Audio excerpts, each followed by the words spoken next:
We're going to call the Finance Committee of Lancaster City Council to order at 6 p.m. Mr. Chairman, I make a motion for the Lancaster City Council Finance Committee to convene an executive session to consider issues related to the discipline of public employees pursuant to Ohio Revised Code, Section 121.22G1. The executive session should include the following individuals: Lancaster City Council members, President Boole, Mayor Scheffler, Service Safety Director Martin, HR Director Nyheiser, Law Director Hall, Auditor Nettles, and Treasurer Stoughton. I second that motion. We have a motion to convene into executive session. Mrs. Kreitz, how do you vote? Yes. I'm a yes also. We are in executive session.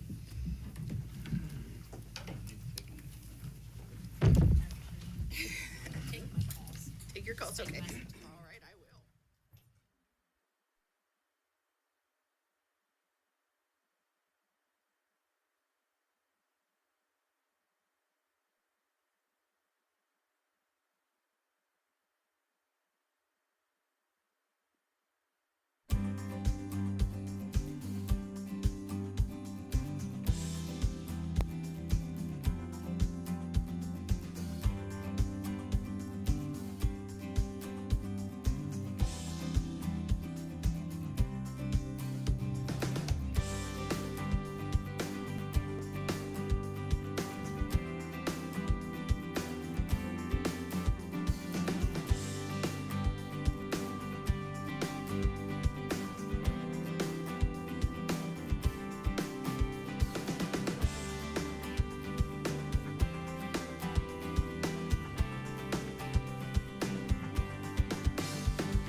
does, I think, sometimes when you. Yeah, I heard it click when we were in there halfway through, and I was like, "Ruh-roh." Yeah. Mr. Chairman, I make a motion for the Lancaster City Council Finance Committee to leave executive session and return to the regular meeting at this time. I'll second that. We have a motion to return to regular meeting. Mrs. Kreitz? Yes. I vote yes. We are back to the regular business of the Finance Committee. The first thing we have tonight is Resolution 11422, a resolution authorizing the Safety Director to increase the amount of an engineering contract with Verdantis by appropriating an additional $100,000. We have previously approved $100,000 in Resolution 13721. This is coming from Water, Wastewater. Mr. James? Thank you, Chairman McDaniel. I'm going to invite Stephen Wellstead to the podium. We've had so many projects this year that have required some kind of inspection services from Verdantis, and I'll let Stephen continue with that. Thank you, Tom. Good evening, everybody. This legislation deals with our general services contract we have for Verdantis. This is something we do every year. You see legislation on it late in the year, November, December, essentially establishing $100,000 for us to use for whatever engineering services are needed throughout the year. Whenever we need them, we can't handle things internally. Typically, this provides us inspection services, and that's primarily what we've used them on this year. And as noted with all the projects we've had, unfortunately, $100,000 was not enough this year, so we need more to cover ourselves to get the inspection we need and the other engineering services we need to finish out various projects throughout the year. So I've talked with our consultant at Verdantis, and I try to get an idea of what he thinks a conservative number would be that would get us through the rest of the year without having to come back to council a third time for this. And he's telling me another $100,000 should very comfortably cover us. And as I noted in the email, this is not a lump sum amount. It's a retainer of sorts. Essentially, we pay them for their services based on the hourly rates they put in. And anything we do not spend will remain in our possession fund-wise. So I think that's kind of covers all I wanted to add about that, but happy to answer any other questions if anybody has any. Any questions for Mr. Wellstead? Seeing none, thank you. Mr. James, what's your pleasure? We're actually going to ask for 2 readings on this, and Mrs. Teener, I believe, will be my second. Okay, thank you. Thank you. Next item on the agenda, 11522, coming out of Service Committee, a resolution to appropriate funds in the Parks and Recreation Fund 2012 to accept a grant from Fairfield County, the Fairfield County Foundation. Mrs. Sitterly. Thank you, Chairman. I don't know if, Linda, would you like to address council on this $50,000 grant? I have assurances that all the departments are able to handle this grant if it's approved, or resolution to appropriate. Actually, this should be Jim. This is the grant that we already received from the Fairfield County Foundation for the the Trails at AHA project. Good evening. Thank you. I respectfully would like to ask council to appropriate the $50,000 into this year's budget so that we can pay for site design and engineering fees. Any questions for Mr. Thompson? So this is money that's been received. We're just appropriating it so you can spend it. That's correct. It came from Fairfield County Foundation. All right. Ms. Sitterly, what's your pleasure? We're asking for 2 readings and second by Christina Kreitz. Oh, Becky's got a How question. long do you think it'll take the project to get done, to be completed?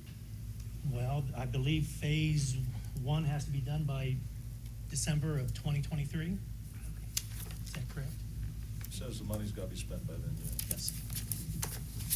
Any other questions? All right, thank you.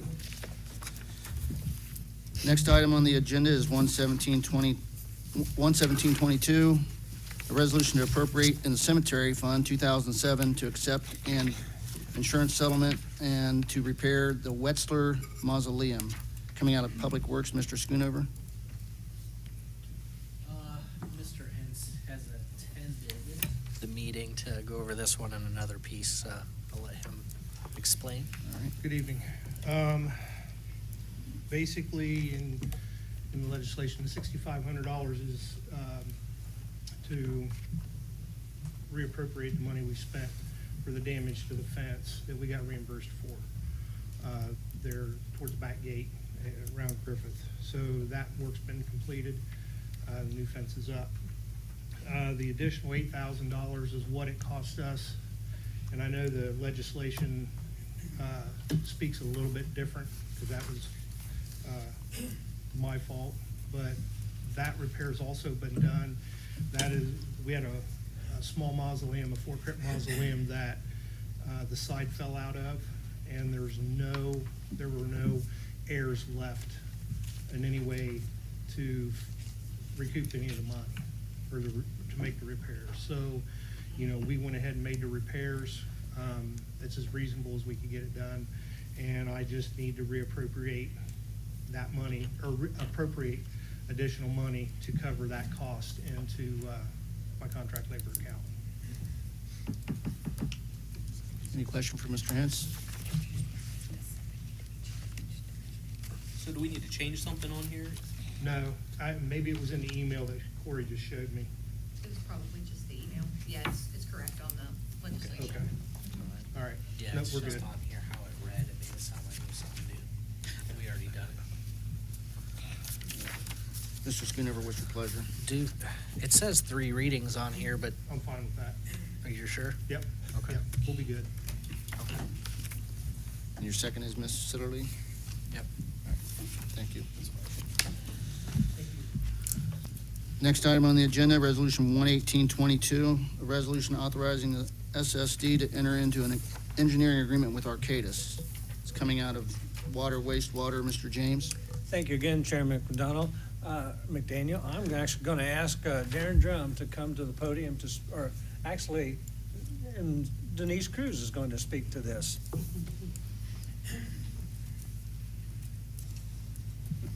We just all stay very busy. Good evening. We have spent the last 9 months trying to resolve issues with the concentrate line and doing cleaning and investigation. The concentrate line runs from the South Water Plant to Now Street and carries the waste from the membrane system down at the South Water Plant to the Lawrence Street wastewater plant. We found some very interesting things as we've been going through this process, and we have been actually able to get the line clean enough that Darren's been able to bring on a second skid at the South Water Plant. So we've got the temporary fix in place. Now we're looking at the long-term needs for the project to keep the line operating properly. We've got 6 different problems we've identified, and what this contract will do is go in and evaluate those and come up with some long-term solutions for us. So we're asking approval for an engineering agreement with Arcadis not to exceed $150,000.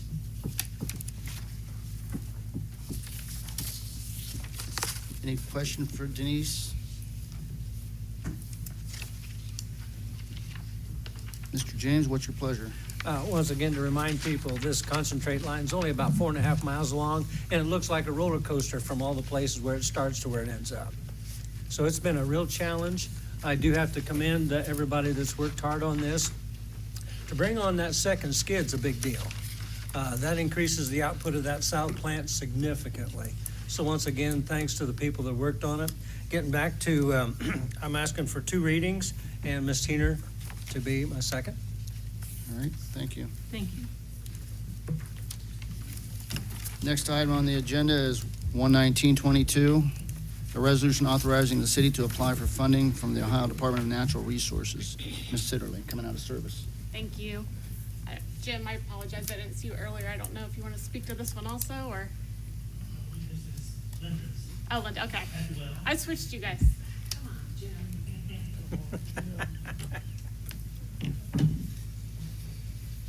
The dynamic duo is back. This is a request to submit a grant application to the Ohio Department of Natural Resources on behalf of the Tree Commission. Good evening again. We are wanting to apply for this grant, $5,000 be matching monies for planting trees in the tree lawn in the city, and also for areas to help reduce stormwater runoff within the city as well. Yes. Questions? Please. It's accurate, the 5,000 is already budgeted, right? The matching amount Y- is y- already part of the yes. budget. Any other Well, it questions? will be in the 2023 budget. Right, right. Yes. And you're planning to plant these trees anyway, regardless of. Regardless, we will be planting trees, so it's just gonna be able to stretch our budget dollars. Any other questions? Ms. Sitterly, your pleasure. Thank you. We're asking for suspension tonight. Second is Mr. Matlin. So we will suspend on 1/19/22. Mr. Matlin, you're the second.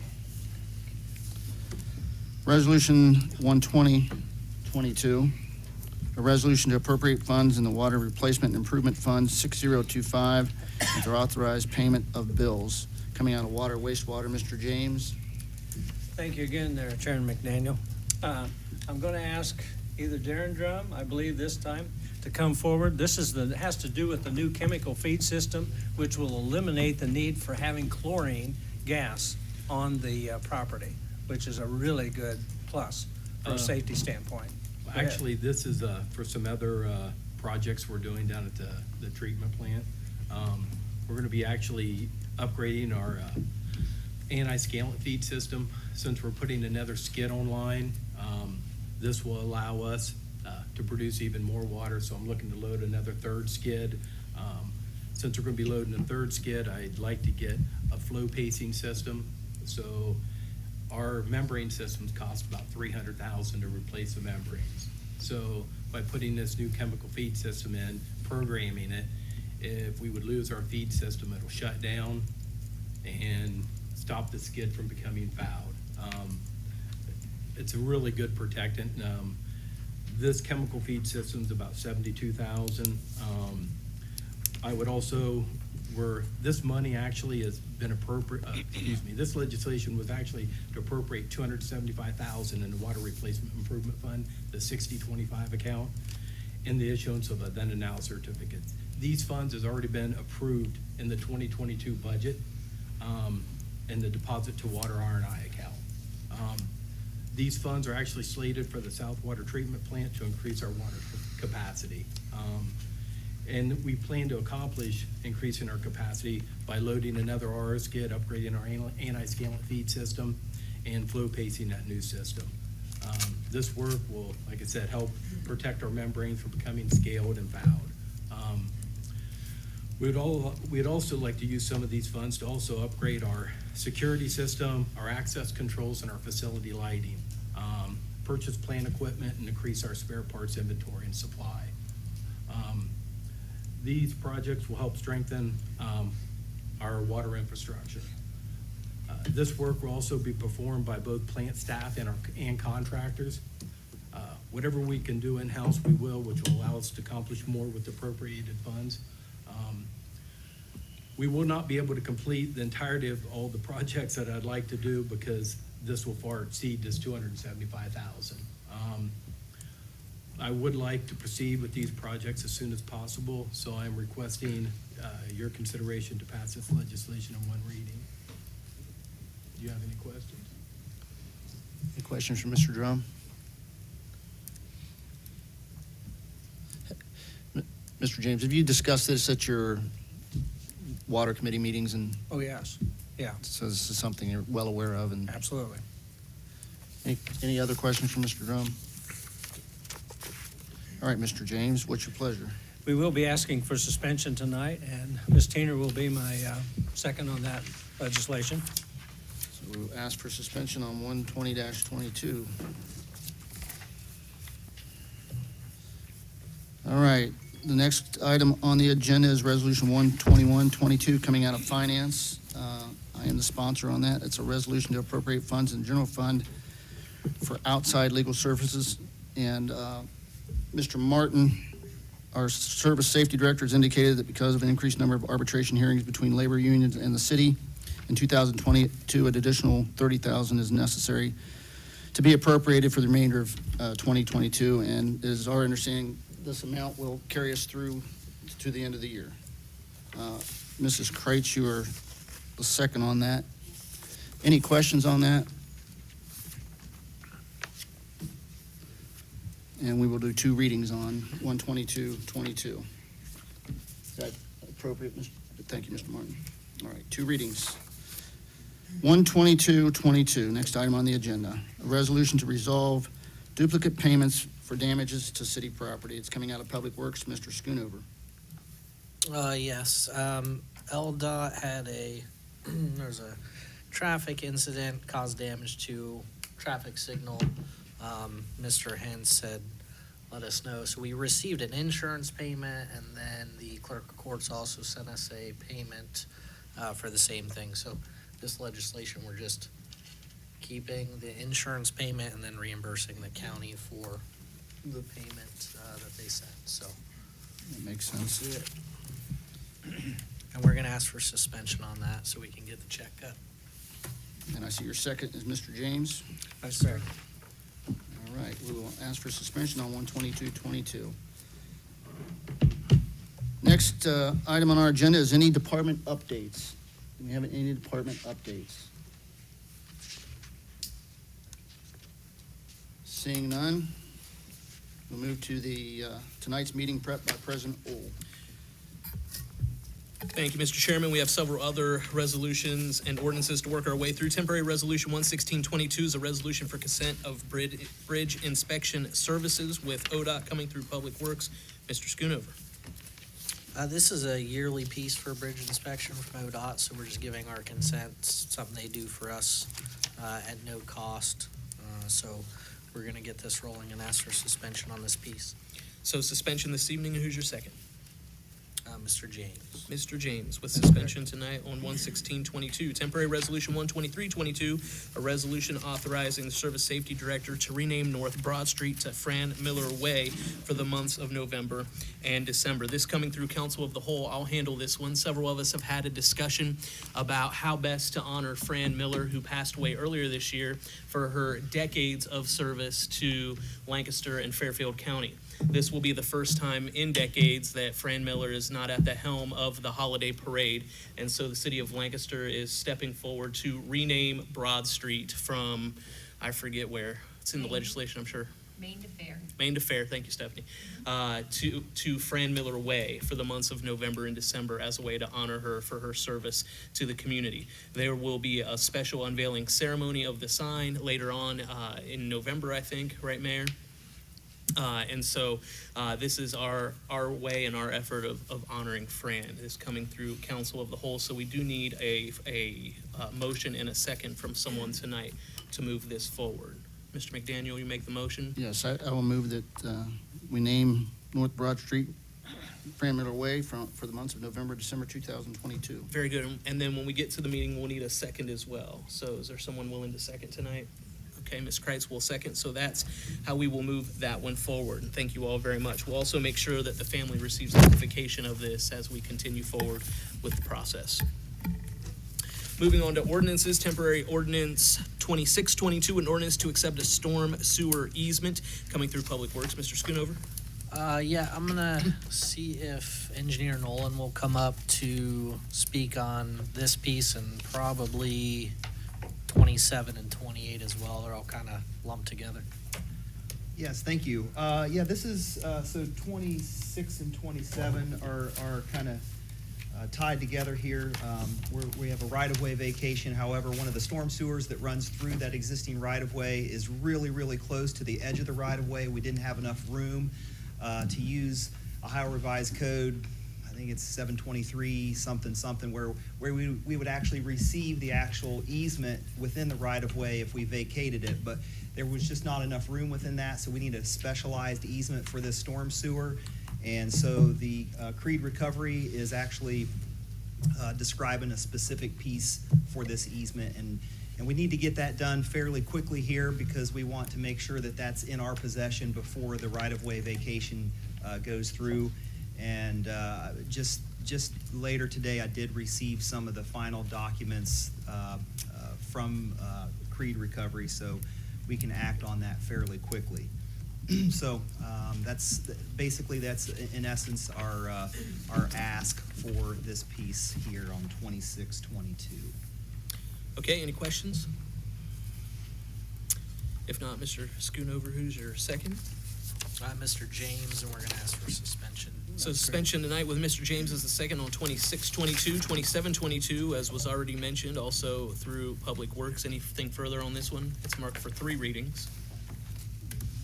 Mitch? Yeah, there's a little, this one's a little odd. Most of the right-of-way vacations that we've had come through city council have had consent by all of the property owners that surround the property. There was one property owner that didn't consent to that, or we didn't receive any notification or documentation of consent. So this one actually has to go through a public hearing process.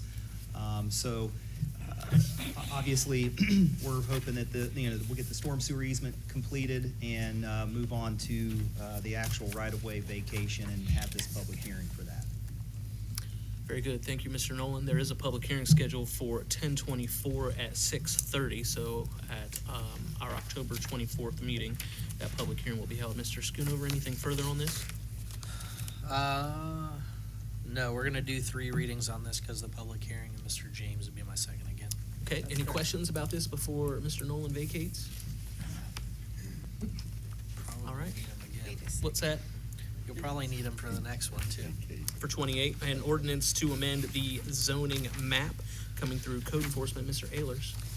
Yeah, we're just asking to rezone a property from commercial general to residential to build about 46 patio homes. It's over by, oh Lord, where's it over? It's over by the, there you go. We're asking for 3 readings because there's that public hearing on the 24th at 6:30. Okay, same day, public hearing on 2822, 3 readings. And who is your second? Miss Sitterling. Very good. Ms. Oh. Sitterly? Yeah, that's right. Yeah, sorry, I started reading further ahead. We also have you on the one previous too. It said Mr. James on finance, but on the agenda. Yeah, so if you'll take care of both of those. Okay, any questions on 2822 then? Did we say that already? Yep, Mr. Ehlers mentioned the public hearing. I was trying to talk to you. Okay, very good. And then temporary ordinance 2922, an ordinance to increase utility rates. This coming through water pollution control. I'm going to turn it over to Mr. James, but I am going to tell you we are running late in finance. We have another guest here tonight who's going to give presentation. So we're going to hold the presentation on this until we get into the main meeting after our other guest goes. But with that, I'll turn it over to you to introduce, and then we can go from there. Just briefly, we're looking at some increases that will be needed for both the utility rates and for the water and for wastewater. We've got a whole lot of things that we're in the process of building. We've had the opportunity to attract a lot more industry here as a result of it. So I will yield some time. As you said, we'll wait until the next session for the presentation from Denise Cruz. We're going to move this into the council meeting, Denise. Okay, all right. That's why I'm taking it down. Oh, well, you can, that's okay. I don't know that the other speaker will need tech or anything, but we should be okay. All right, so we will move forward with that presentation in council. Who's your second on this? Second is Mr. Matlin, and we are going to go 3 readings on this. Very good. Thank you very much. All right, that concludes meeting prep. I'll turn it back to the chairman. All right, do we have any other items for finance? Any other items for finance? If not, I'll entertain a motion to adjourn. Mr. Chairman, I'd like to make that motion. I will second that. All in favor? Aye. We are adjourned. I almost. Very good. The regular meeting of Lancaster City Council will begin at 6:45.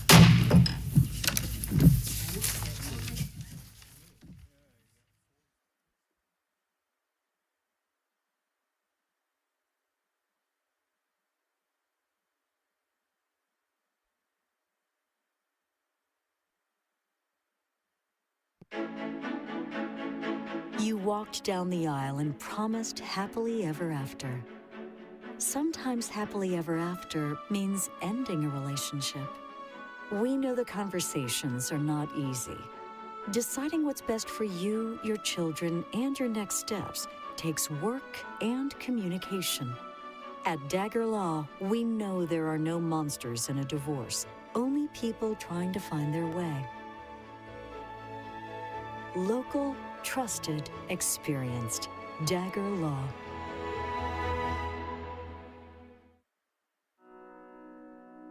The Frankie Smith Funeral Home and Crematory in Lancaster and the Johnson Smith Funeral Home in Baltimore have a long and wonderful history of serving our community. Feel free to give us a call at 740-653-0652. Stop in and see us at either of our two locations, 405 North Columbus Street in Lancaster and 207 South Main Street in Baltimore. Respect for tradition, regard for change.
Good evening. Welcome to Lancaster City Council. Please join me in a word of prayer. Father, we thank you for this day and your blessings. We thank you for the opportunity to be here to go about the business that is before us once again. May you prepare our hearts and minds as we take on these important matters. May we well represent those who have put us here, and will continue to give you thanks for all you do. In Jesus' name, amen. Amen. I hereby call this meeting of Lancaster City Council to order. Please join me in the Pledge of Allegiance. I pledge allegiance to the flag of the United States of America and to the republic for which it stands, one nation, under God, indivisible, with liberty and justice for all. Thank you.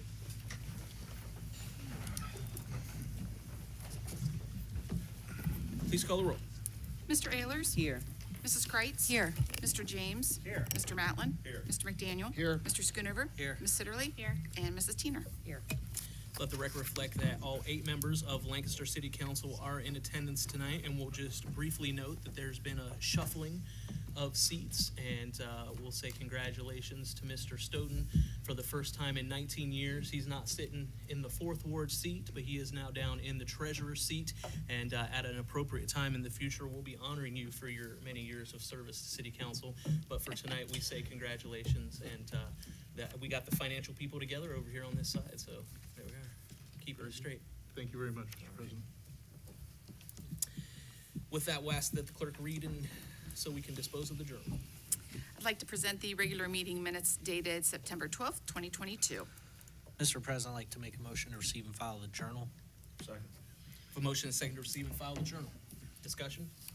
All those in favor signify by saying aye. Aye. All opposed, same sign.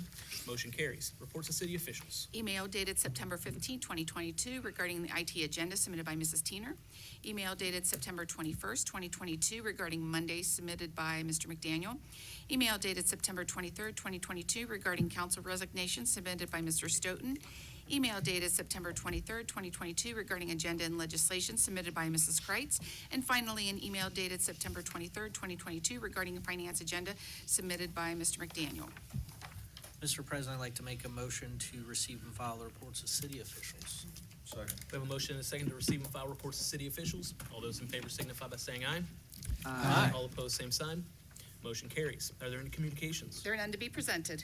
Tonight, we have with us a special guest. Commissioner Steve Davis is joining us tonight, and he has undertaken an interesting project as of late. If you were at or watched the State of the County, you heard a little bit about it, but he asked that if he could come tonight and sort of give a presentation regarding what he is experiencing and finding as he is out and about in the community. So, Commissioner Davis, welcome, and please feel free to take it away. Thank you, Mr. President, members of council. And Mr. President, you said 20 minutes, right? Yeah, absolutely. That's what I Yes. thought. Folks, I appreciate you having me here tonight. I will be as brief as I've been asked to be. I am doing some research on transit, public transit, and really other forms of transit in the community, and trying to just understand where we are on that. With me tonight are our county administrator, Ani Cordell, Auditor Dr. Brown, Carrie Woody she wanted to pop in and say hello, and I have had an opportunity to visit a couple of times with Chaslin. One of the reasons I wanted to address you, though, is I've spoken with the mayor. I've had a couple of meetings with Chaslin. I've met with the Ohio Department of Transportation, all part of doing this research that I'm doing. And it dawned on me, given my 9 years of service as a city council person, if somebody was out there running around doing a bunch of research and having a bunch of meetings on one of my departments, I'd probably want to know about it. And so I wanted to come before you all and let you all know I was doing that. It's nothing negative. I'm not saying that transit doesn't do a good job in providing a good service. I am being exposed to some situations that were just shocking to me in terms of how people were finding their way about, not just in Lancaster, but in the whole county. And it does cause me to want to dig deeper on that and learn more. And so I'm trying to do that. In that context, Chaslin has made a request on the county for additional funding for 2023. Historically, we've been an embarrassing $25,000 a year in terms of transfer, we call it, on that. She was asked to go big. She was even a little shy about it, I'm going to say, when she was making the request. She didn't want to hang a big number on us, and we said, no, hang a big number on us. So that's what she did, and that's under advisement. There has been no formal vote on that, but if I were speculating based on the political winds, I think we're going to do something significant in that regard. And so I guess I don't want to say a number to you all, but I do think that there's good reason to have what I'll call a transition year, 2023, a year where the funding for transit is improved from multiple sources. I'll be meeting with a large number of people individually and in some public meetings to ask that. But I think if 2023 can be a year of transition from a funding standpoint and study about what the needs are and how they're being met, or maybe in some cases how they're not. Again, please know I'm not being disrespectful to Lancaster Fairfield Transit in any regard. I think they're doing the best they can with what they have to work with. But I'd like to be a part of maybe doing better. I'll stop because I'll go over if I keep going. But I did want to leave a minute there if anybody might have any questions of me, concerns. If you want to yell at me, if you're mad at me already, I'm good to go. Well, Commissioner, thank you for being here. And as you've said, this is really observation and research, not critique or anything negative. And we're thankful to Carrie and her for her work at Transit and now Chaslin. You had mentioned a statistic in your formal presentation at the State of the County. Could you share it with us, if you know what I'm talking about? Yeah, I will. quarterly You rides? may be talking about the denial rate, and I learned after I gave my presentation at the State of the County that I used an erroneous number in that presentation, which I apologize for. I later learned that the correct number is closer to 500 a month. I said 700 a month in the presentation, but what that means is that roughly, and it varies month to month and year to year, but roughly approximately 500 people per month call transit for a ride that are denied service. And that's okay, but I think one of the things that could happen, Mr. President, with significantly greater funding from the county, perhaps y'all would lean into that a little bit too. There could be a form of on-demand service, which would help to significantly reduce that denial rate. Right now, for the most part, I'm not saying every time, but for the most part, you need to give 2 weeks' notice if you need a ride. And, you know, from my research that I'm doing, which is, I know, a little unique and a little weird, and I don't want to go too far down that path, but people don't have 2 weeks' time. Well, we appreciate you being here this evening. Does anyone have questions for Commissioner Davis? Yes, Mr. Stoughton?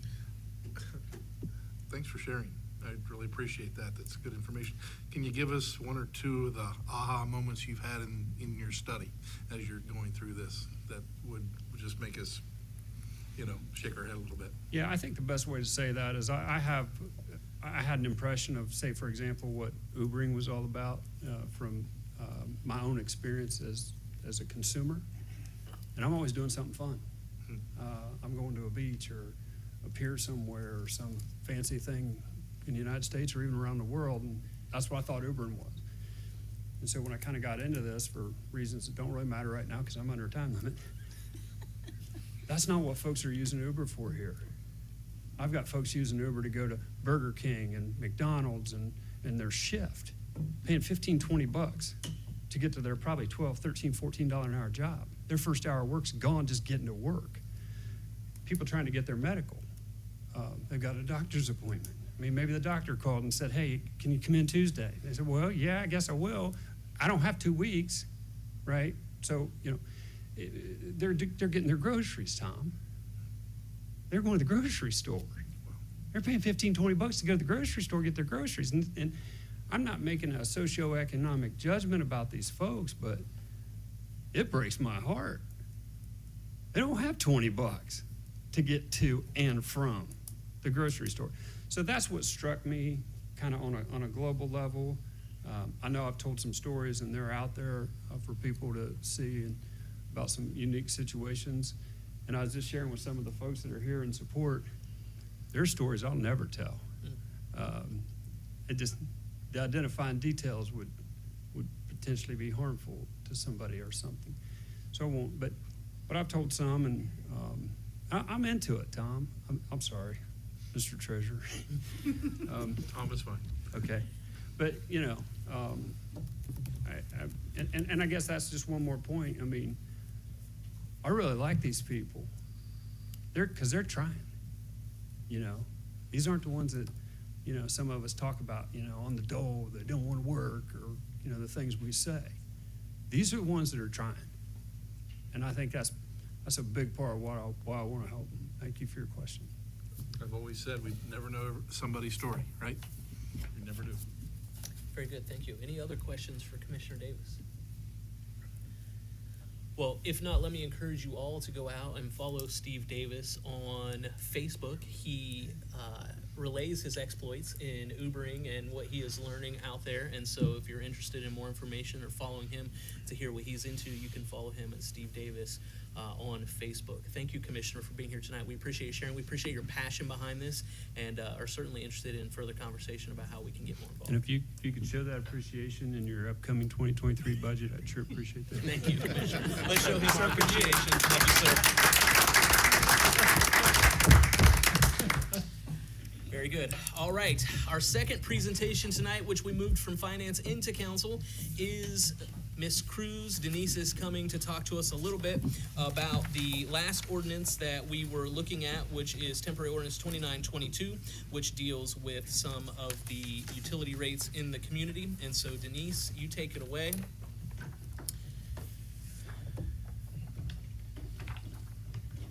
She handed to you before, and we'll make sure that it is attached to the minutes for those who are watching, a printout of her PowerPoint presentation. Yeah. Want to go ahead and turn the lights out now? Sure. So while this is coming up, I assume everybody read the rate study report that I sent on Friday. All 68 pages. Oh, no? It's 84 pages. I thought it was 60-something. It's 84. I didn't read it.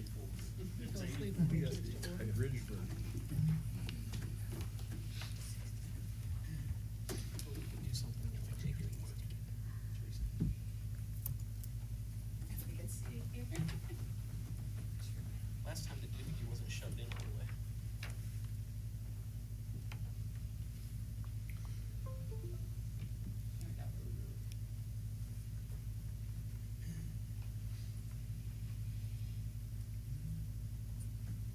I used to be tech savvy. I really did. All right. So we're here to talk about the proposed rate changes that has come about due to a rate study that both water and wastewater had completed by our consultant, Red Oak, which is a subsidiary of Arcadis. So there's several drivers for the need for rate changes. The first one is the Lawrence Street upgrade. We started the Lawrence Street project, I think in 2018, and we did a rate study related to that, and by the time we got the rate study back, it recommended an 8% rate increase for 2023, 2024, and 2025. But they also noted, due to the projected large industrial flows that we were expecting, that rate increase could be reduced. So basically, the rate study was obsolete by the time we got it. So we held off. We hadn't projected a rate increase in 21 or 22, so we held off until we could evaluate it in conjunction with the Upper Hocking project. So the second one is increased operation maintenance costs. Just like everybody else, we're suffering from inflation and supply chain issues. Some of the numbers that we have, chemicals have increased 125% since 2018 for our departments. Fuel has increased 80% since 2028. Energy, our electric bills have increased 3 to 7% just this year.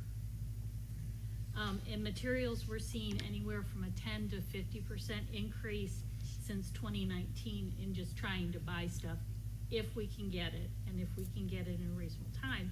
And of course, if something breaks and we can't get a part, then we have to either have one fabricated or figure out some way around it. In the case of the Division of Water, 21% of their budget is those items, chemical, energy, and materials. On the case of wastewater, 13%, but when you add in staff, and you know that those have inflation values too, our employment costs, that's about 50% of each of their budgets, is staff, chemicals, and energy and materials. It's a little bit lower in wastewater only because wastewater has a higher percentage of debt service in their budget. Our next driver is our bond requirements. This is the legal requirement. When we sold bonds in 2006 and refinanced those, and then again in 2008 and refinanced those, we made a commitment to the bond holders. And there's 3 steps in that commitment. The first one is when you take our revenue, you deduct what we spend for operation and maintenance. The remaining revenue has to be 120% of what our bond payment is for that year. It has to be 100% of our total debt payment, so not just our bond payment, but our bond payment and our OWDA payment. And in the case of Division of Water, we also have a bond anticipation note. We also have to carry over 25% of our operation and maintenance costs at the end of the year, so the bondholders are guaranteed we can continue to run the facilities. These bond requirements were not met by the Division of Water in 2018. They did a rate increase in 2019 as required by the bond covenant. So if you don't meet any of those requirements, we are required to do a rate study, and you as City Council are required to act on that rate study. In the report, you will notice that Division of Water is not budgeted to meet those covenants this year. Doesn't mean they won't. Daryl's managing his money. It's just, when you look at what we budgeted, it did not meet those bond requirements. And it is very important for us to maintain our bond ratings in case something would happen and we would have to go up for bonds again. We have a history of underfunding, especially in the Division of Water. For a long time, both water and wastewater have heard that their rates are too high. So both Mike and Darren have shrunk their budgets to try and keep in line with those bond requirements. We've kind of been operating on can we hold on until we pay off some of this debt. In Mike's case, it was his 92 and 95 OWDA loans. In Darren's case, it was his 2002 OWDA loans for the South Water Plant. So we've been kind of holding things together until those debt payments were paid off, and then we thought, well, we'll have money now, we could do these improvements. We now have money to pay the debt service on the next round of improvements in those plans. So in keeping with this underfunding, the departments have had empty positions. They haven't filled positions. They've minimized their maintenance and deferred improvements, which is why the Lawrence Street project turned into such a big project, and why we're constantly coming to you about the South Water Plant, because those are all things we've deferred, hoping to hold on until the debt was paid off. I won't even call it a shoestring. They've been operating on a thread and just holding on. Asset management.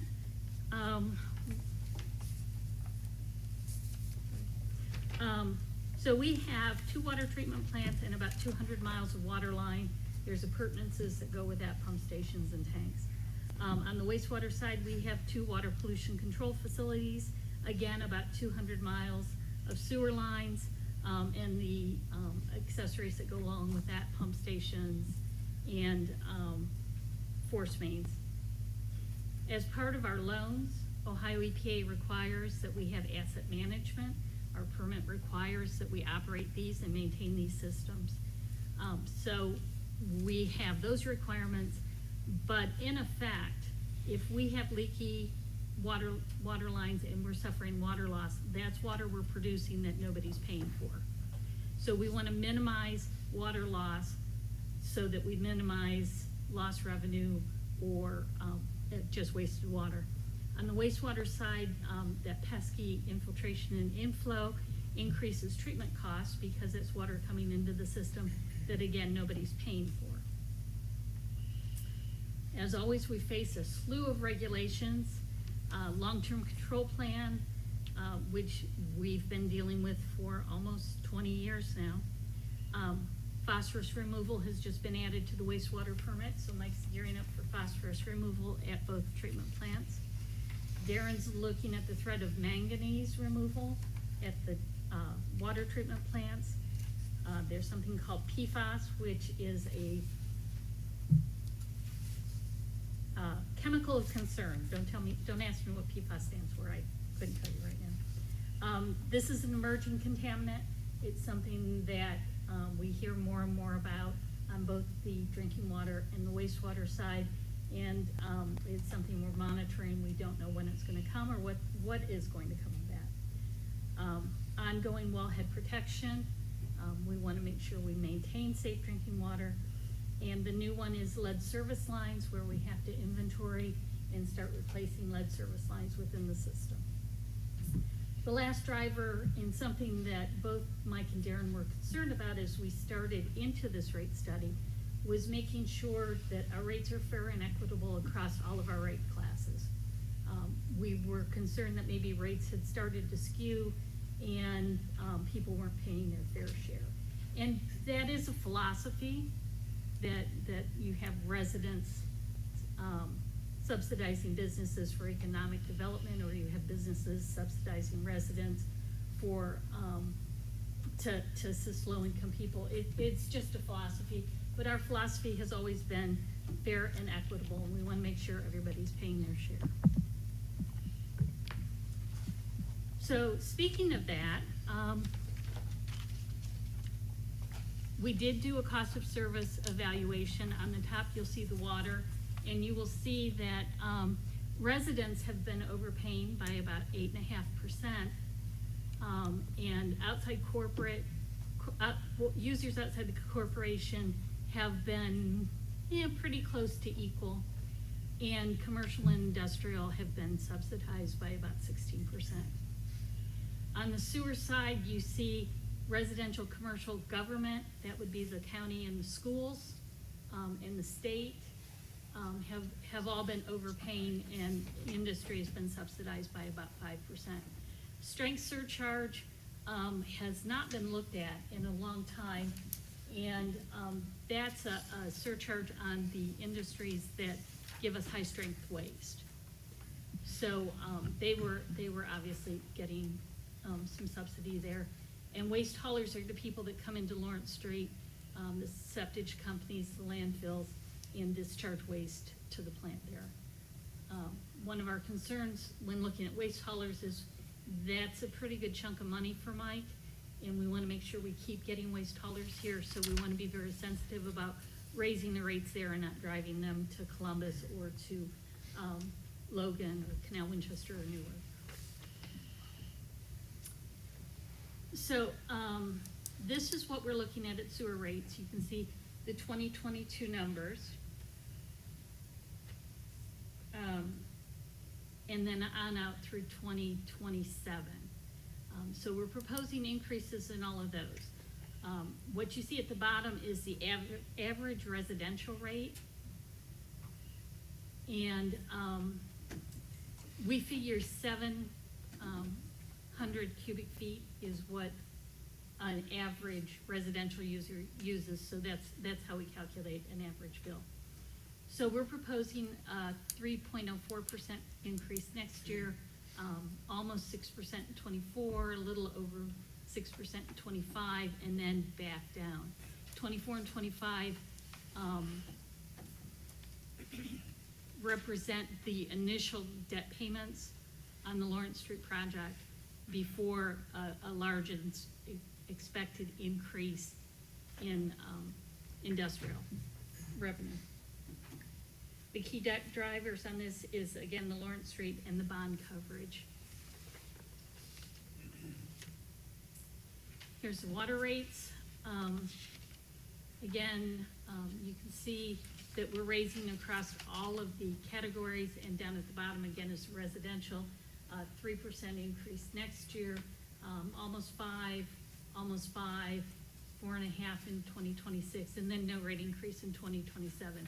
Again, this represents the drivers of deferred maintenance and the need for us to increase what the water department actually can afford to do, and the bond requirements, making sure that we meet those bond covenants.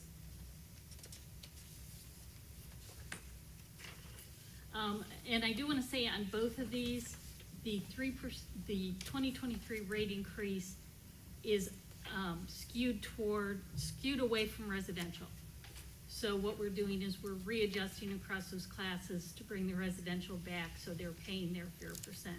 So while the residents will see a 3.06% rate increase, the other classes will see a higher rate increase. We looked at capacity fees. These haven't been looked at in a while. Capacity fees are what you might think of as impact fees or development fees. It's a cost of somebody new coming in and buying capacity in the plant. And it's based on the capital improvements that we've made. So a lot of these changes reflect the fact that we have made a lot of capital improvements and are making a lot of capital improvements. So you're seeing increases across all of those. We did add 10 and 12-inch meters. On the sewer side, we didn't have those numbers, and so we asked them to calculate those. Same way with water. Water capacity fees were much closer. So you're not starting to see an increase until you get into 4-inch meters.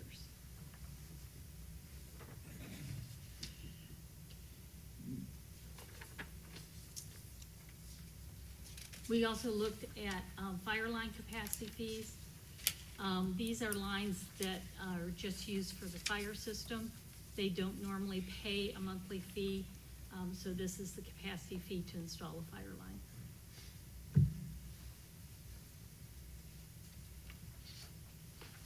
So our schedule for this is we've already been to the Water Pollution Control Committee. They've reviewed, they had a much longer presentation and asked us questions. I point out that the water rates are approved by the Service Safety Director, not City Council.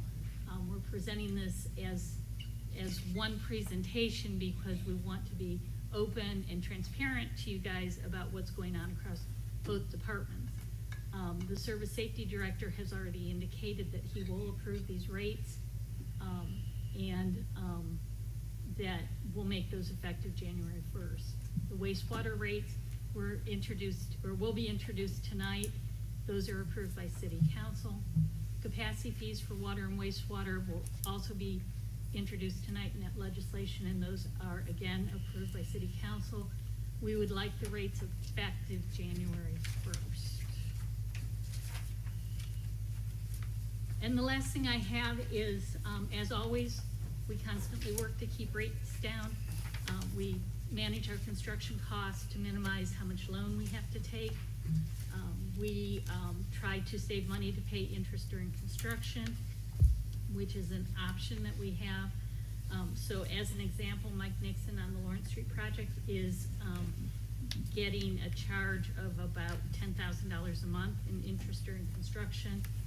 If we can scrape the money together to pay that, that won't be wrapped into the loan, so we won't pay interest on it and have it stretched out over 20 years.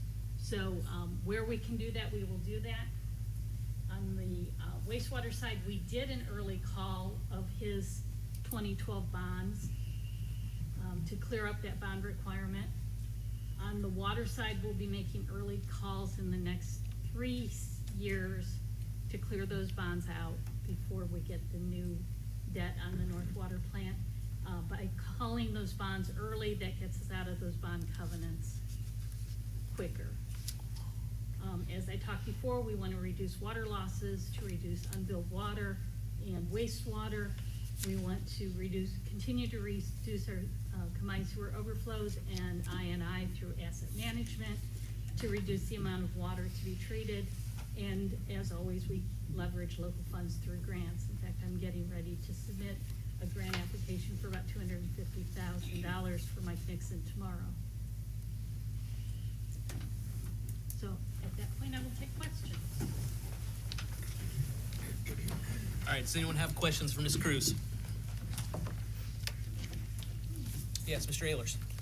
So the rate increases that are presented to us, are those the bare minimum of what you need to be funded in the future, or are those, could they be brought down anymore, or are they the bare minimum of what you need? Those are the bare minimums that we have requested. Okay.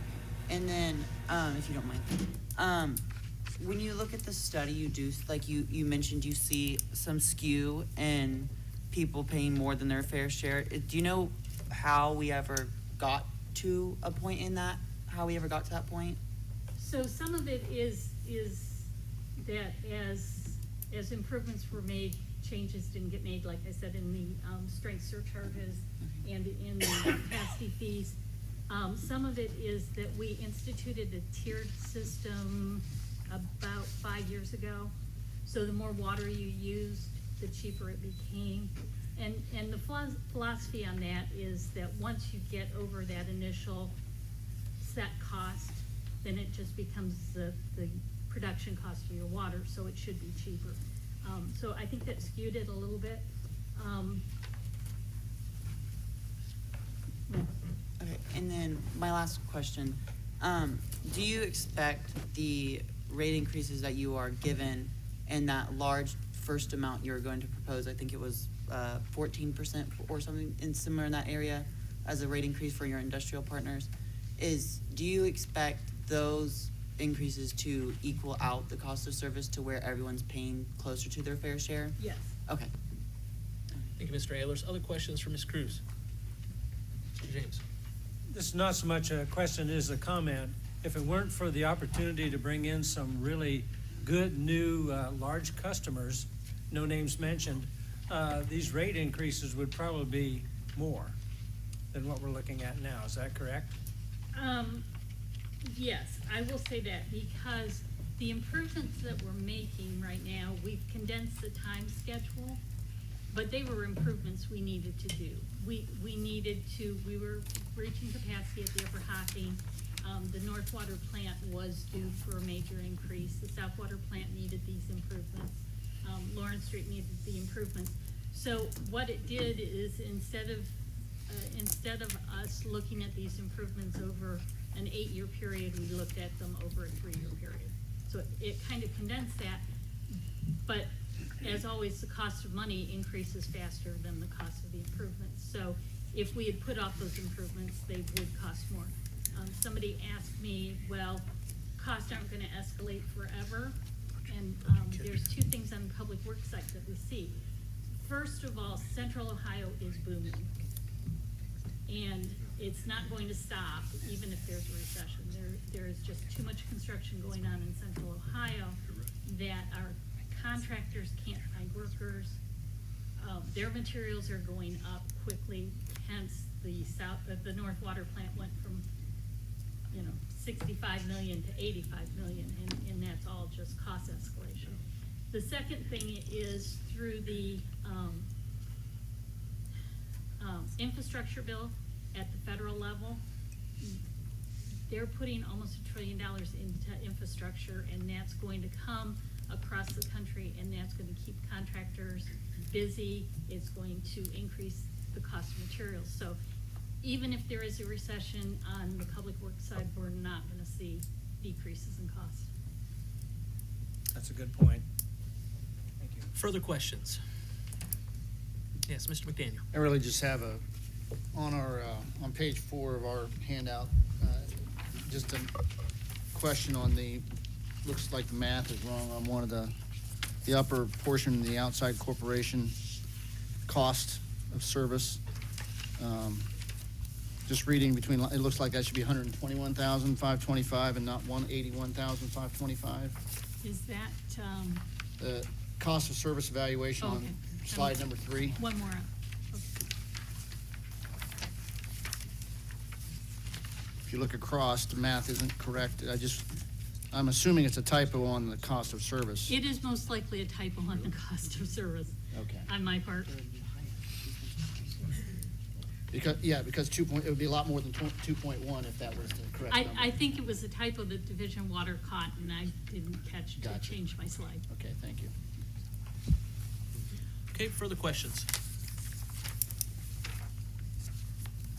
Mr. James. Once again, it's not so much a question, it is a comment. I noticed that the capacity fees really jumped hard on the sewer side of things. The water side stayed the same, but the capacity fee for last year was $4,844.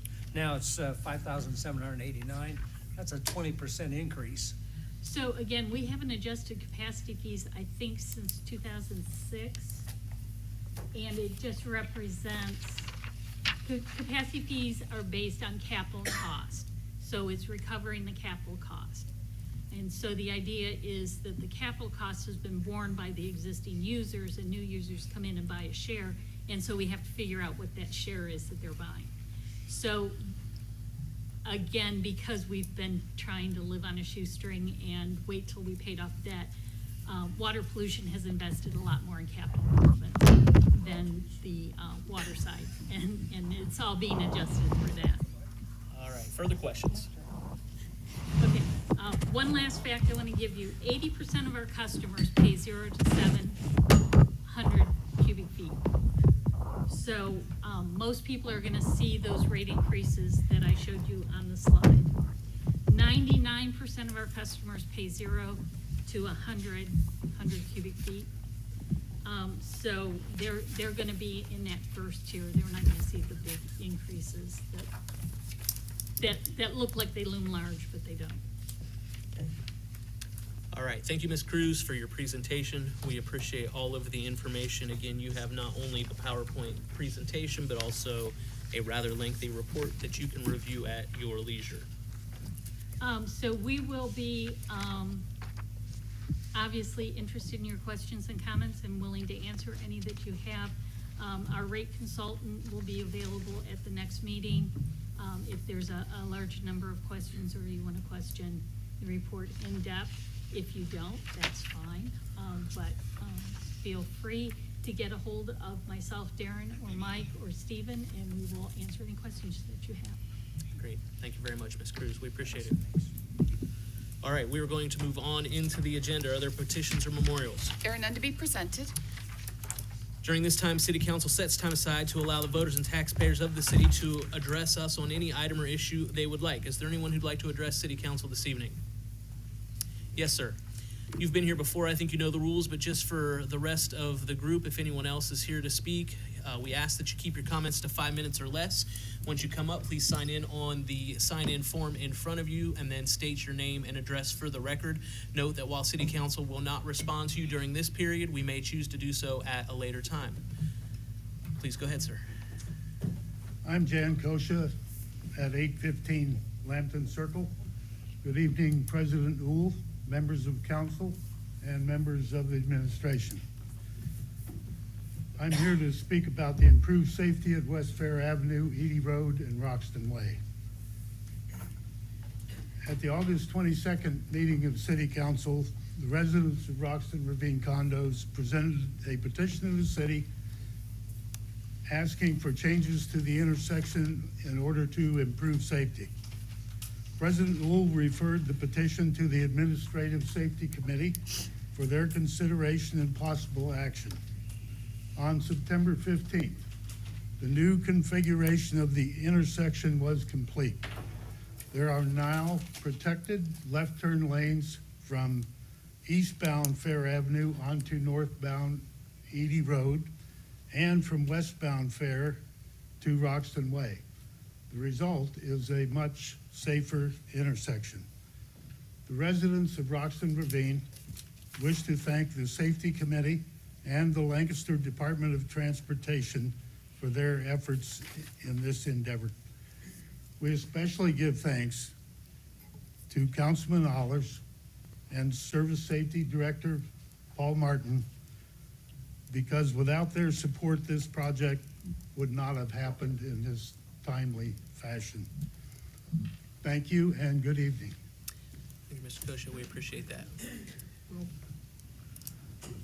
Is there anyone else who'd like to address Lancaster City Council this evening?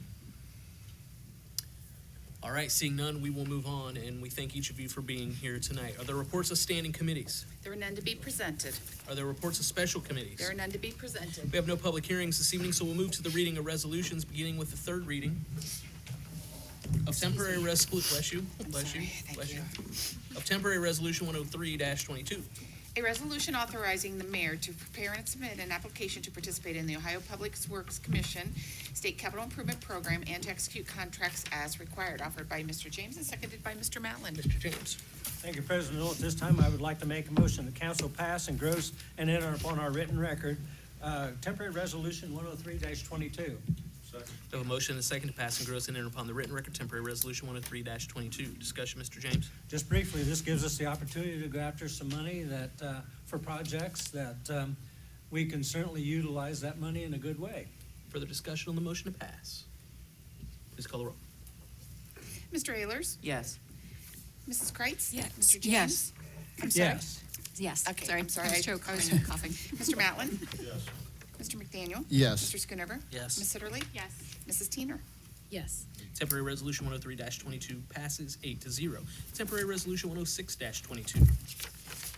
This is the one with 3 originals. A resolution accepting the amounts and rates as determined by the Fairfield County Budget Commission and authorizing the necessary tax levies and certifying them to the county. Offered by Mrs. Kreitz and seconded by Mr. McDaniel. Actually, Mr. McDaniel and seconded by Mrs. Kreitz. Mr. McDaniel. Backwards.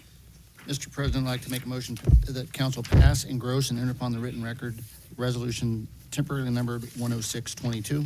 Second? We have a motion and a second to pass and gross and enter upon the written record, temporary resolution 106-22. Discussion, Mr. McDaniel. Yes, as the ordinance is outlined, we are certifying and accepting the rates as determined by the Fairfield County Budget Commission and authorizing that tax levy to be carried forward. Very good. Further discussion on the motion to pass? Please call the roll. Mr. Ayers? Yes. Mrs. Kreitz? Yes. Mr. James? Yes. Mr. Matlin? Yes. Mr. McDaniel? Yes. Mr. Schoonover? Yes. Ms. Sitterly? Yes. And Mrs. Teener? Yes. Temporary resolution 106-22 passes 8-0. Temporary resolution 108-22. A resolution to accept the written recommendations of the Tax Incentive Review Council for the continuance of the 2006 tax increment finance agreement for Island Capital Investment Group LLC, Menard Inc., RLG Lancaster LTD, GCG Lancaster LTD, Anchor Lancaster LLC, and Walmart Stores East LP, pursuant to Ohio Revised Code ORC 5709.85 C, I, and E, offered by Mr. McDaniel and seconded by Mrs. Kreitz. Mr. McDaniel. Yes, Mr. President, I'd like to make a motion that council pass, engross, and enter upon the written record resolution temporarily numbered 108-22. Second? We have a motion and a second to pass and gross and enter upon the written record, temporary resolution 108-22. Discussion, Mr. McDaniel. Yes, Mr. President. The Tax Incentive Review Council has recommended continuing the TIF. This is the Edie Road area improvements that were done several years ago, and this is a renewal of that TIF. Okay, further discussion on the motion to pass? Please call the roll. Mr. Ayers? Yes. Mrs. Kreitz? Yes. Mr. James? Yes. Mr. Matlin? Yes. Mr. McDaniel? Yes. Mr. Schoonover? Yes. Ms. Sitterly? Yes. Mrs. Teener? Yes. Temporary resolution 108-22 passes 8-0. We're going to have second reading on a series of resolutions, beginning with temporary resolution 110. Your time's up, Mr. Kosha. Look how fast we got through that. Temporary Resolution 110-22.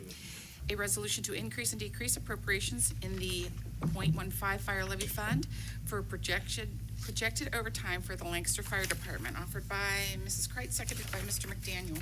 Mrs. Kreitz. Yes, this is the second of 3 readings. Second reading on Temporary Resolution 110-22, Temporary Resolution 111-22.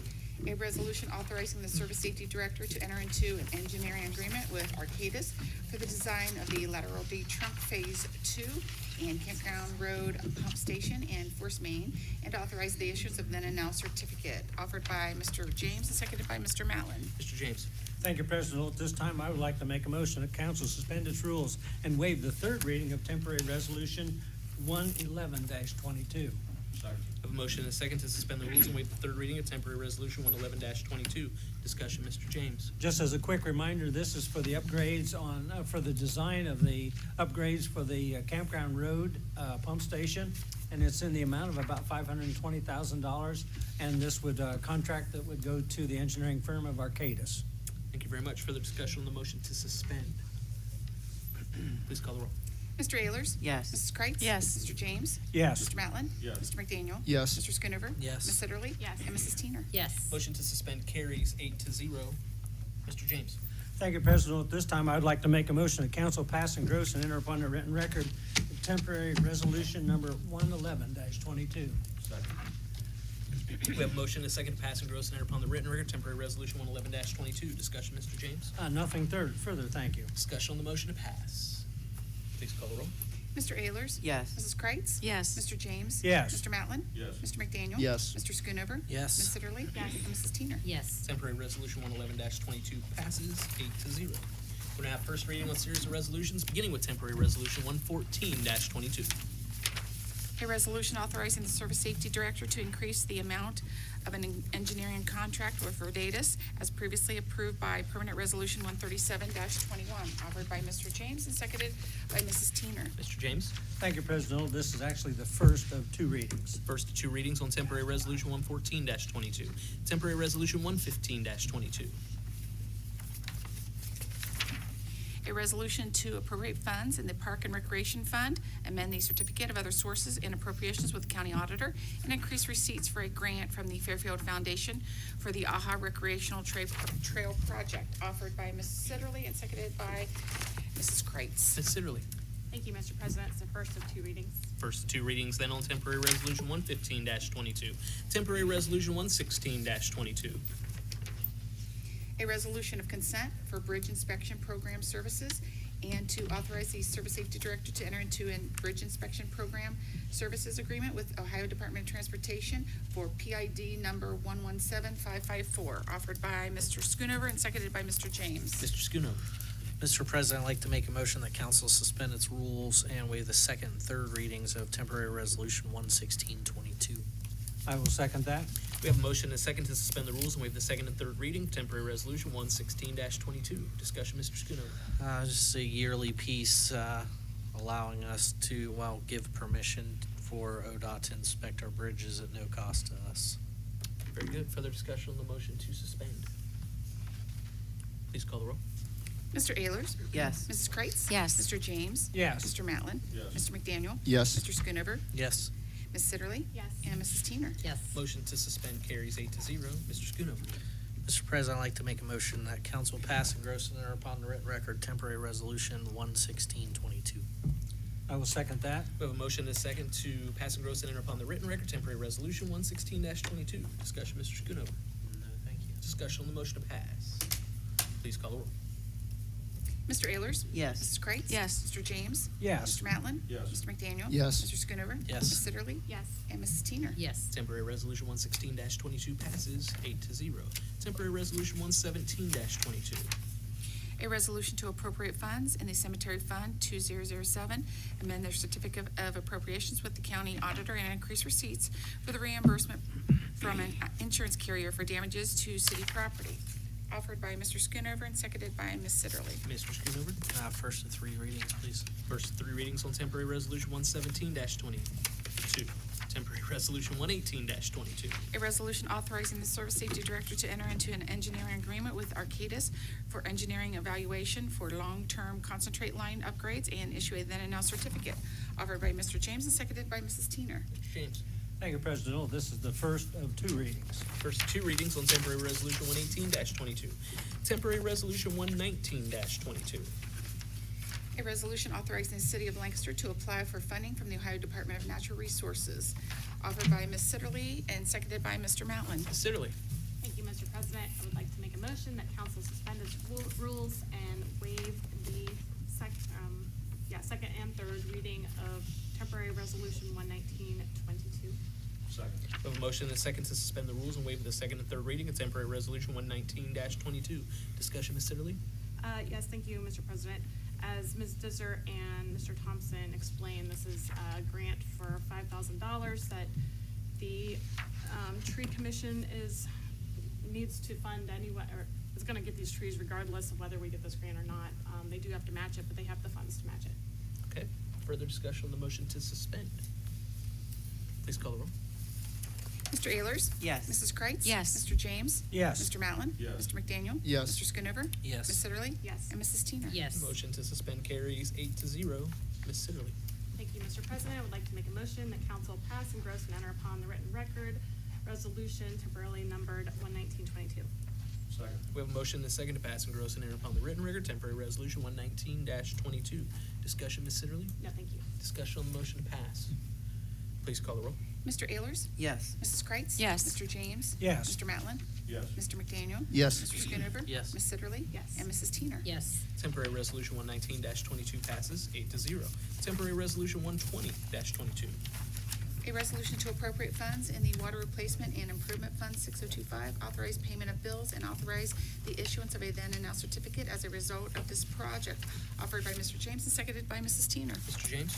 Thank you, President Earl. At this time, I would like to make a motion that council suspend its rules and waive the second and third reading of temporary resolution 120-22. Second. We have a motion and a second to suspend the rules and waive the second and third reading of temporary resolution 120-22. Mr. James. Just as a brief reminder, this is about a $275,000 expense for various things at the South Water Plant, including new chemical feed systems. And as Darren Drum noted, several other items in the Finance Committee meeting. Very good. Further discussion on the motion to suspend. Please call the roll. Mr. Ayers? Yes. Mrs. Kreitz? Yes. Mr. James? Yes. Mr. Matland? Yes. Mr. McDaniel? Yes. Mr. Schoonover? Yes. Ms. Sitterly? Yes. And Mrs. Teener. Yes. Motion to suspend carries 8-0. Mr. James.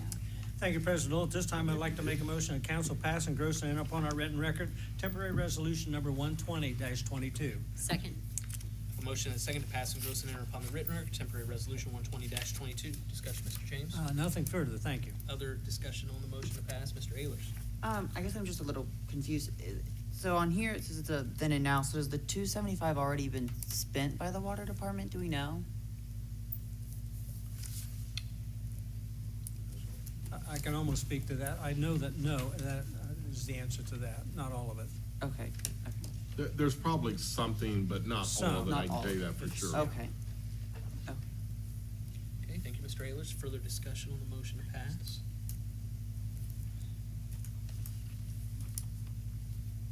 We don't have any issues here that we know of? Okay. Please call the roll. Mr. Ayers? I'm gonna abstain.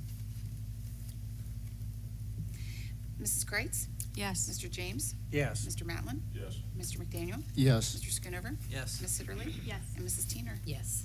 Temporary resolution 120-22 passes 7-0 with one abstention. Temporary resolution 121-22.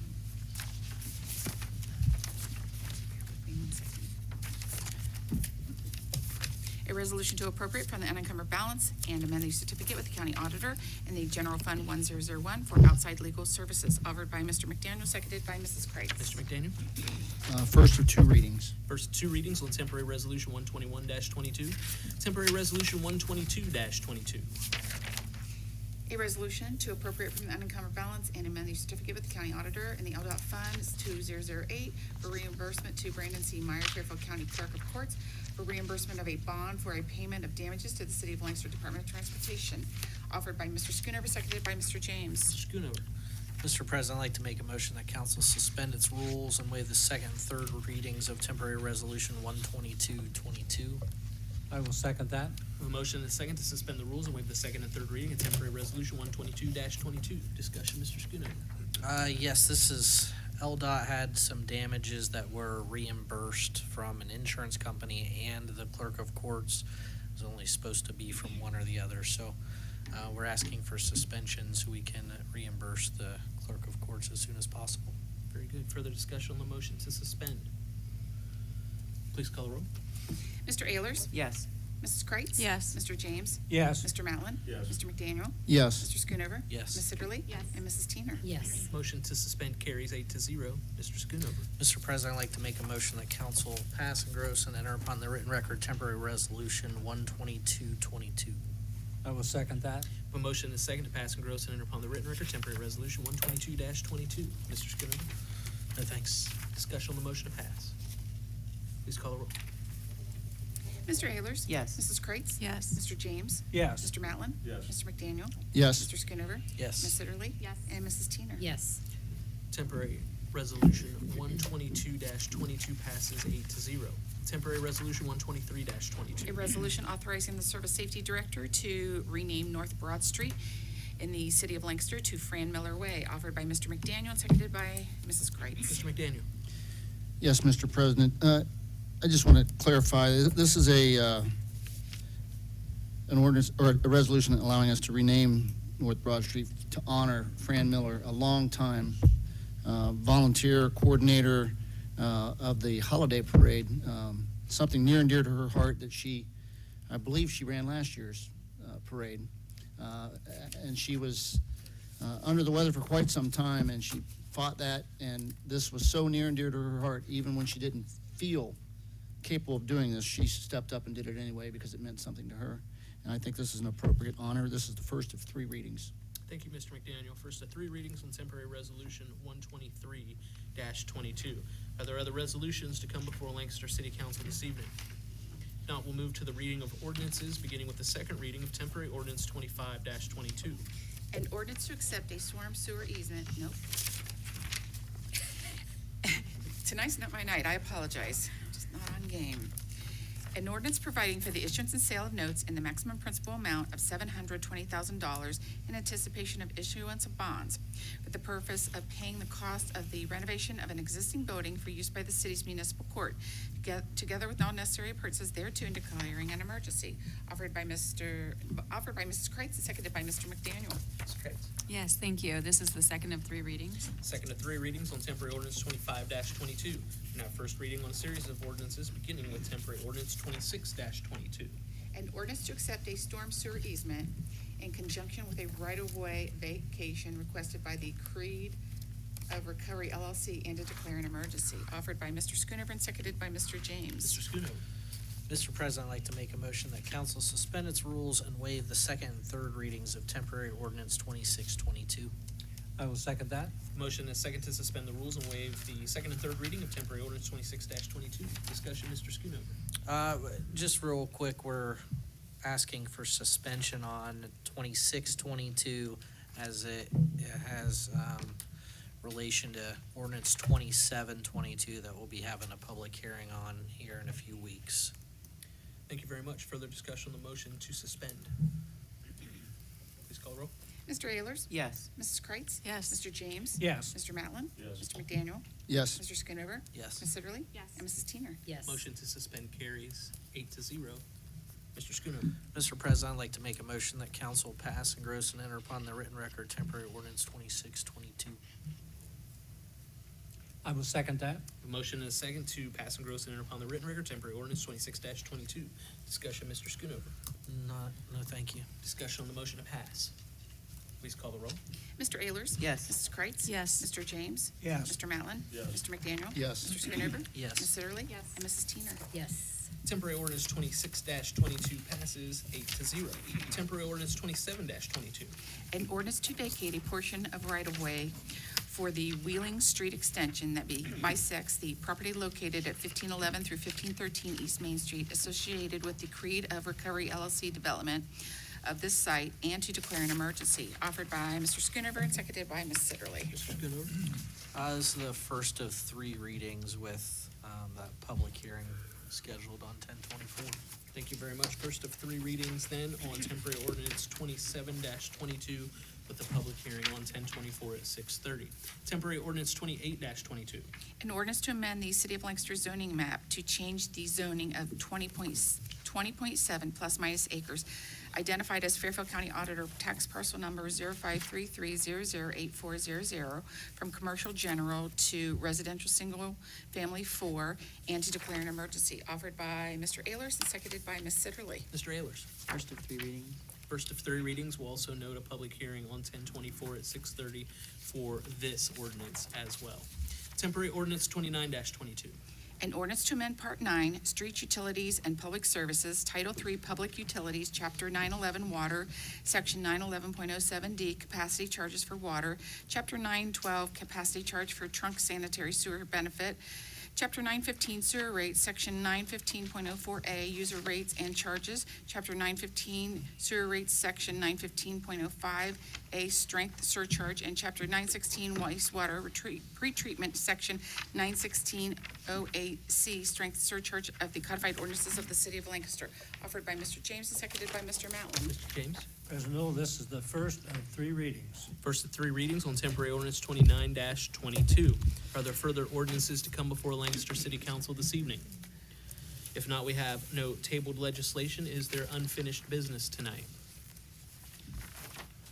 I'll briefly just mention, Mr. Kosha, thank you again for being here. As we mentioned at previous meetings, I traverse Fair Avenue every day and have noted significant improvement at that intersection. While we won't make everyone happy, there are complaints out there. I will note that I saw at least 3 signs coming east when some report that they saw no signs magically up on the poles indicating that change, and big white arrows in the middle of the street as well indicating what you should do. And so are there reports of accidents at the intersection since we've done it? I saw stuff. I did get one. We have had one accident. It was actually the next day. And so someone was going straight across Edie Road into Roxton Ravine, but someone heading west ran the stoplight, and that's the risk we have at any intersection. Sure. With any light, but hit the tail end of the car, so there were no injuries. So it had nothing to do with the change to that No. intersection? And that person was clearly in the outside lane. I've been observing it multiple times, as you know. I live in that area myself. I've not seen the stacking of cars. But I would say the biggest driving point was to give protected left-hand turns to prevent T-bones, which we have had some serious incidences with. There are other accidents that could occur, but those who don't go into Roxton Ravine don't understand the need of it. And so we evaluated it, felt like the safety of the riders and those in the cars were more important than maybe a little bit of extra stacking heading east. And that's why we came to that decision. Well, and I appreciate that, and I've not noticed it stacking up either, and I am through multiple times every single day, and so that's not to say that it's not going to occasionally, but I don't believe it to be significant. It is a significant upgrade, and I think a positive one for that area, so thank you very much. Other unfinished business tonight? Ms. Teener? I piggyback on that. I know that was done for a few people, but, I'll tell you, turning left out of River Valley Highlands, there's 2, what's that, Bush Hill and the other one? That needs to be taken care of, because people are coming down over that hill, whether they're speeding or not, it doesn't matter, but making a left turn from River Valley Highlands onto Columbus, that's very dangerous, and that impacts a lot of people. You've got the medical center there, you've got all that there. I mean, are we gonna do anything about that? So we could talk further about that. I mean, that's just something I'd like to throw out there, because I'll that's get very with Councilman dangerous. McDaniel. He lives in that area and just kind of, we'll talk a little bit further about it. I want to fully understand what you're saying though. Well, I've driven a school bus, and turning left out there is real sketchy. That's all I can tell you. It's not safe, because you've got that dip coming down there, and even if you're going the speed limit coming down through there, you know, it's very scary. So I think that needs to really be looked at. Thank you very much. Further unfinished business? Any new business tonight? Mr. Martin? So maybe I should have just said it before. been working with Darren Drum. Absolutely no funds have been spent right now. Maybe it's because a lot of times we just insert then and out just to cover bases. But he just verified in 2 clear text to me that no funds were spent. So then why would it indicate a then and now? It's not that the funds were spent, it's that there were potential plans for the funds to be spent, and so we get invoices, and the invoices are going to predate when you pass your legislation. Very is what good. the issue is. Okay, further questions about this or discussion on other new business? All right, with that then, we'll ask the clerk to read our announcement of scheduled meetings. The next regular meeting of council is October 10th. The meeting after that is October 24th. At that time, we will have a public hearing on temporary ordinance 27-22 and 28-22. Had a typo there. Upcoming committee meetings for the next 30 days. Service, October 7th at 7:30 a.m. at the 1897 Conference Room. Finance, October 10th at 6 p.m. at the council chambers here. Water Pollution Control, October 12th at 8:30 a.m. at the 1897 Conference Room. Public Works, October 14th at 7:30 a.m. at the 1897 Conference Room. IT Telecom, October 21st at 8 a.m. at the 1897 Conference Room. And finally, Finance, October 24th at 6 p.m. here in council chambers. Thank you very much. Are there any bills this evening? Thank God, no. Yes, I couldn't no get bills. through those. Very good. Do we have need for an executive session? If not, a motion to adjourn is in order. Mr. President, I'd like to make that motion, we adjourn. A motion and a second to adjourn the meeting. All those in favor signify by saying aye. Aye. All opposed, same sign. Motion carries. Thank you all very much. We got through a lot of business and information and not all that much time, so I appreciate each one of you. Be sure to sign your legislation. Have a great night.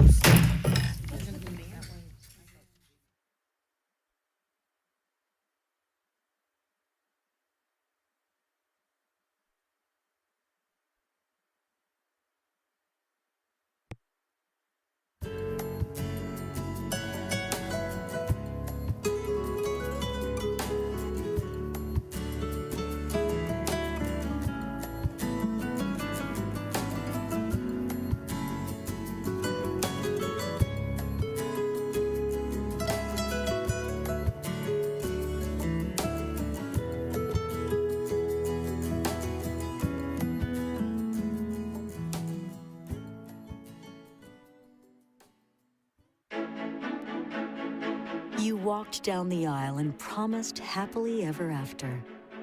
Sometimes happily ever after means ending a relationship. We know the conversations are not easy. Deciding what's best for you, your children, and your next steps takes work and communication. At Dagger Law, we know there are no monsters in a divorce, only people trying to find their way. Local, trusted, experienced. Dagger Law.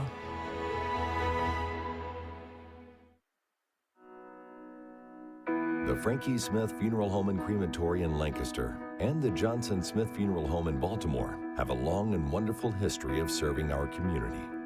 Feel free to give us a call at 740-653-0652. Stop in and see us at either of our 2 locations, 405 North Columbus Street in Lancaster and 207 South Main Street in Baltimore. Respect for tradition, regard for change.